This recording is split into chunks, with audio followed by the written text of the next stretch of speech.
Have you ever had the feeling that there is something wrong with our democracy, but you don't know exactly what it is? Brazil has one of the world's largest economies. Our resources, however, are not used for everyone. Brazil is one of the most unequal countries on the planet. 43% of the nation's wealth is in the hands of 0.5% of the economically active population in the country. But inequality is not only a Brazilian problem. It has been increasing all over the world, and it is a result of the system we live in, which we call extreme capitalism. The main problem is that our representatives, those in the lower and higher houses of parliament, our governors, mayors, and even presidents, often make decisions that do not serve the interests of the citizens who elected them as they should. They serve the interests of corporations, that is, private, not public interests. This phenomenon is called corporate capture. There are many mechanisms that businesses use to capture power. The most well-known one is the funding of election campaigns. When candidates accept money from corporations, they start defending corporate interests. It's a way of privatizing democracy. Recently, for example, a new forest code was passed that forgave clear-cutters for the environmental crimes they committed in the past. The code was passed thanks to a powerful group in the Brazilian Congress known as the Rural Caucus, which is a group of members of Congress whose campaigns are funded by large landowners and agribusiness corporations. But what about the interests of the population? Lobbying is another corporate capture mechanism often used by businesses. Lobbyists identify politicians who are supportive of the causes of certain corporations or groups and offer them perks and other benefits so that they're more likely to defend their interests. They also exert pressure to prevent politicians who are against the company's interests from bearing legislation that they want to get approved. But what about us, regular citizens? What about defending our causes? Companies also use the revolving door mechanism to defend their interests.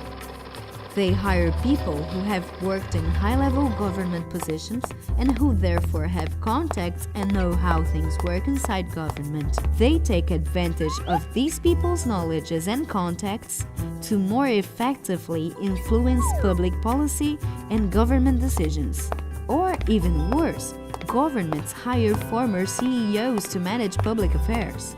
But hey, then who defends us? Agencies and commissions that are meant to regulate or help government design and implement policies can also be captured. One example is the Brazilian Technical Commission on Biosafety, whose role is to assess the risks associated with the GMOs that biotech companies want to sell in the country. The problem is that many of the scientists on the commission get funding for their research from the biotech companies that are pushing the GMOs in the first place. As a result, so far, all GMOs examined by the commission have been approved. Excuse me, but has anyone thought about our health or the environment? Funding research is another corporate capture mechanism. It is very effective, as it helps corporations convince both politicians and citizens that it is in the public interest to protect or advance their private interests. One well-known case of this is oil companies that have paid scientists to say that climate change doesn't exist and that the use of fossil fuels does not harm the environment. Hey, we're right here! Doesn't anyone hear us? Or care about us?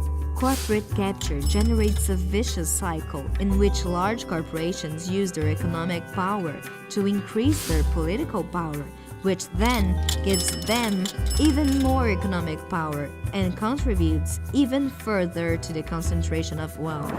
And the problem is that corporations have so much power that progressive governments are often not able to break this cycle. Yes, we, the people, are the ones who vote to decide who is going to represent us politically, defend our interests, and legislate for the common good. But our power to change things is not restricted to our ability to vote. If we don't want democracy to be captured by corporations, we have to get active and get involved, participate in politics.